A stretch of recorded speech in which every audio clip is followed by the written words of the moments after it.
Hello and welcome once again to The Old Man Speaks. I'm Joshua. I come to you 3 times a week for 5 minutes in between making guitar and octave mandolin videos.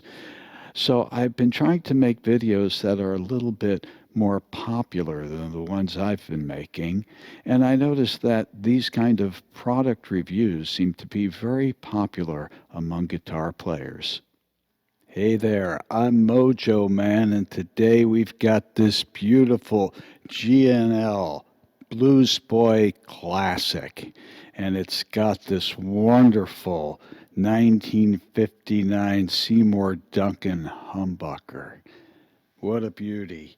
And it's got this MDF pickup designed by Leo Fender himself. We've got a beautiful maple neck, but enough talking. Let's crank it up and see what it can do.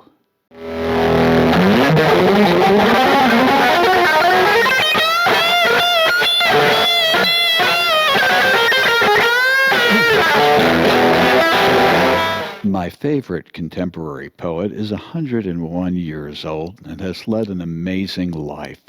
Laurence Ferlinghetti is a poet that I can really connect with on so many levels, and I love reading his poetry, so I'll share with you a short poem from A Coney Island of the Mind, his most famous book. This is number 15.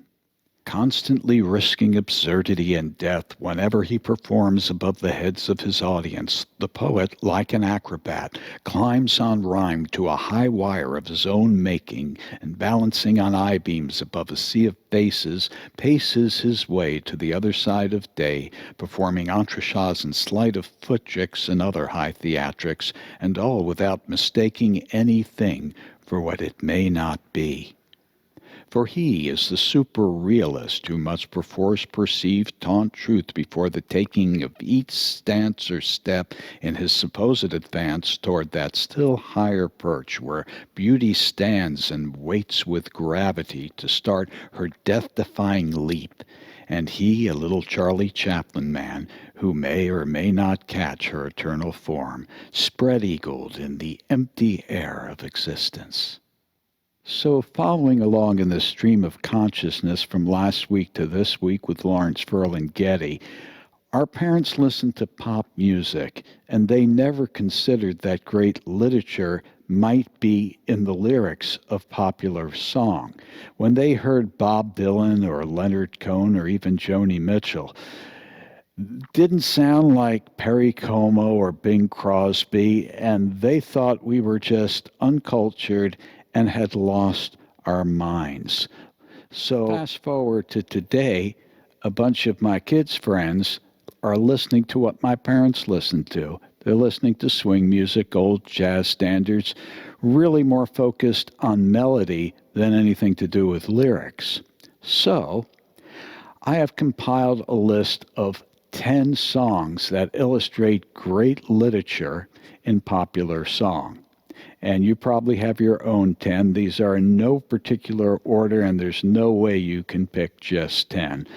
The first thing that I remember hearing when I was a kid that really opened my ears to literature in song was the famous Sound of Silence by Simon and Garfunkel. You ever take that song and just look at the lyrics on paper? It's a great work of literature. Of course, there's Bob Dylan, and he kicked the door open and kind of got this whole thing rolling in our generation, which is why he won the prize. And there are many songs you can point to. I'm going to pick Chimes of Freedom from Another Side of Bob Dylan, which was his fourth album. And the one right after that, I'm going to pick Mr. Tambourine Man because it was so famous. You could very easily pick songs like Desolation Row or Gates of Eden and many others, but I'll pick Chimes of Freedom and Mr. Tambourine Man. Joni Mitchell, again, you can't pick just a few, but I will. Her early song, Urge for Going, is amazing. Both Sides Now is amazingly famous and amazingly timeless.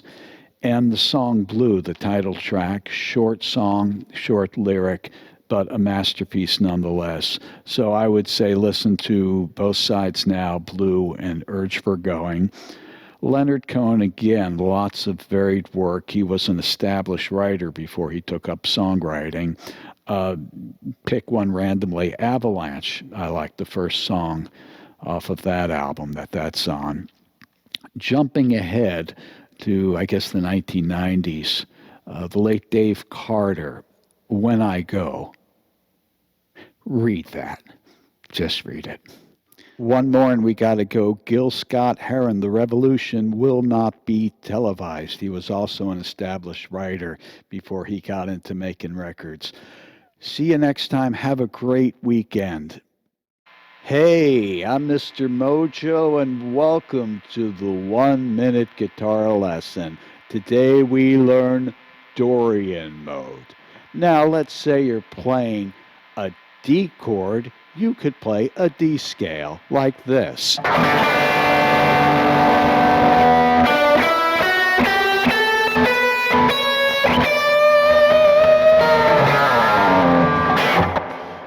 So, we could also go one less than D and play a C scale, and it would sound like this.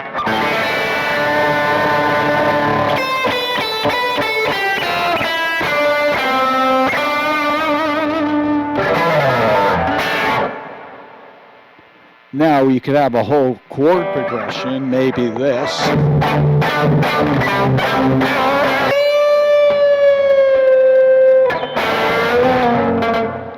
And there you have it, the 1 Minute Guitar Lesson with Mr. Mojo.